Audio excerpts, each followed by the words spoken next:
BFM Business, intégral placement, idée de placement. Et face à ces marchés volatiles, face à ces bourses tempétueuses, vous êtes assez nombreux à nous demander comment investir dans des actifs tangibles. Et certains d'entre vous nous demandent des conseils pour investir, notamment dans l'or ou encore les diamants. Comment choisir de bons diamants et quel piège éviter? On va essayer de répondre avec Samuel Baron qui vient de nous rejoindre. Bonjour Samuel, bonjour, bienvenue sur le plateau de BFM Business. Vous êtes le directeur du développement d'Eurodiamant.com. Bon, les diamants ça fascine et puis ça fait peur aussi, on va être franc, hein, ça fait rêver et on a peur en même temps de s'y brûler le portefeuille. Est-ce qu'aujourd'hui, en 2016, acheter des diamants c'est vraiment une bonne idée? Pourquoi acheter des diamants plutôt que de l'or, par exemple, face à la baisse des marchés? Très bien. Pourquoi acheter des diamants plutôt que de l'or? Les Français aiment l'or, ils investissent beaucoup dans l'or, ils ont investi beaucoup dans l'or. Le problème de l'or aujourd'hui, c'est que, si vous voulez, quand ça va mal, tout le monde en achète, donc le prix flambe. Et au moindre signe de reprise, le cours va s'effondrer. L'or, aujourd'hui, 40%, plus de 40% du volume de transactions sur l'or, c'est un volume de transactions qui est de l'investissement ou de la spéculation. Il y a des contrats futurs sur l'or, il y a des options sur l'or. Dans le diamant, il n'y a pas tout ça. Alors, premièrement, le diamant, c'est un marché qui est beaucoup plus petit. Ça représente à peu près 80 milliards de dollars par an. Il n'y a pas de futur, il n'y a pas d'option. Donc moins de volatilité a priori. Beaucoup moins de volatilité. Il n'y a pas de spéculation sur le diamant. On ne spécule pas sur le diamant. On investit dans le diamant. Il faut savoir le faire. Pas tous les diamants sont des diamants d'investissement. On va choisir certains diamants. On va en parler.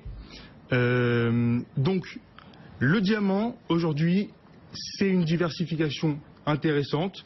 C'est une diversification. Oui. Patrimonial. Et il y a moins de volatilité que sur l'or, vous nous le disiez. Sauf que la demande sur les diamants, elle évolue quand même rapidement. On se souvient, il y avait une chute de la demande sur les diamants de 40% dans la crise de 2008-2009. Chute de 40% de la demande. Ça a forcément un impact important aussi sur les prix auxquels on va acheter ou revendre des diamants. Alors, oui. Il y a eu en effet une grosse baisse de la demande quand il y a eu la crise 2008-2009. Seulement, la cotation, elle a tenu le coup. Ah oui. Donc, qu'est-ce qui se passe dans ces cas-là? Quand la demande chute, l'offre va chuter aussi. On sait qu'aujourd'hui, les producteurs de diamants, il y a des grands groupes qui représentent à peu près 90% de la production. Quand la demande baisse, l'offre va baisser avec. Ce qui fait que les prix se maintiennent. Il y a moins de volume, mais les prix se maintiennent. Vous conseilleriez à vos enfants d'acheter des diamants, donc? Absolument. Ouais. Bon, même si un certain nombre de Français en ont encore peur, c'est quoi le potentiel de valorisation justement quand on investit dans des diamants? Globalement, les prix ont tendance à progresser de façon linéaire, continue, d'année en année? Alors, historiquement, sur les 10 dernières années, on est entre 5 et 7% d'augmentation sur la catégorie de diamants sur lesquels nous travaillons. Après, le diamant, qu'est-ce que ce n'est pas? On n'achète pas un diamant pour le revendre 2 semaines plus tard ou 2 mois plus tard. C'est l'aspect patrimonial qui va nous intéresser et c'est justement cette stabilité qui est intéressante dans le diamant. Comment choisir un bon diamant alors? Quels sont les critères absolument incontournables pour choisir le meilleur diamant et celui qu'on va pouvoir espérer revendre quelques années plus tard avec une plus-value, puisqu'on est dans intégral placement là sur BFM? Absolument.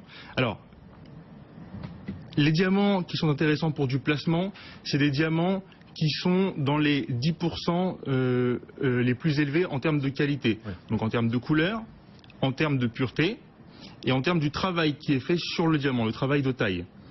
Quand on taille un diamant en Inde ou quand on le taille en Russie, c'est pas le même travail.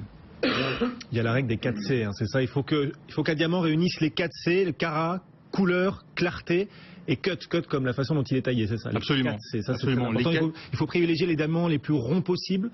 Alors, donc les 4C, comme vous le disiez, c'est ce qui va donner au diamant 90% de sa valeur. Il y a d'autres critères comme la fluorescence, etc., qui vont aussi faire bouger le prix. Généralement, les diamants d'investissement sont des diamants ronds, en effet, parce que le diamant rond optimise la brillance et optimise la matière première du diamant brut. Il y a aussi des diamants qui sont intéressants pour de l'investissement qui ne vont pas forcément être ronds, comme des diamants de couleur. C'est encore autre chose. Oui, choisir les couleurs, quoi, le blanc le plus éclatant, c'est ça? Alors, nous avons les diamants blancs qu'on appelle blancs ou incolores. Donc, ça marche avec des lettres, D, E, F, G, etc. Pour de l'investissement, généralement, on va rester dans le DEF. Et il y a aussi les diamants de couleur, donc les diamants jaunes, bleus, roses, etc., qui sont beaucoup plus rares. Bon, mais j'aurais, moi personnellement, par exemple, toujours une hésitation à acheter des diamants, ne serait-ce que parce qu'il y a eu aussi beaucoup d'arnaques dans le passé sur ce marché. L'AMF a encore mis en garde contre les placements risqués il y a quelques semaines, et parmi eux, il y a les diamants. Oui, absolument. Pas régulés comme peuvent l'être, par exemple, les marchés financiers. On voit la bourse se casser la figure aujourd'hui, mais au moins la bourse, elle est régulée par des gendarmes. C'est pas le cas du marché des diamants. Oui, absolument. Il y a des pièges à éviter. Dans le passé, on a vu des organismes qui vendaient des diamants qu'ils certifiaient eux-mêmes. Donc là, le conflit d'intérêts est clair. Si je vends un diamant que je certifie moi-même, je dis que c'est le plus beau diamant et qui vaut 200 000 €, forcément, c'est totalement arbitraire. Nous, aujourd'hui, nous travaillons avec des laboratoires de gémologie qui sont internationaux et totalement indépendants. Donc, quand on achète des diamants pour les vendre à nos clients, ce sont des diamants qui viennent avec un certificat.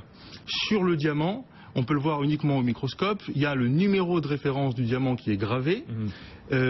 Chaque diamant chez nous n'appartient qu'à une seule personne, qu'à un seul investisseur, il n'y a pas de diamant papier, et c'est ce qui fait qu'on sait exactement ce qu'on achète. Choisir toujours des diamants certifiés par les plus grands laboratoires internationaux, hein. C'est ça l'idée chez vous comme chez vos concurrents, mais voilà, c'est vraiment la règle à respecter pour éviter de se faire avoir. Samuel Baron, merci beaucoup d'être venu nous voir, le directeur du développement d'Eurodiamant.com.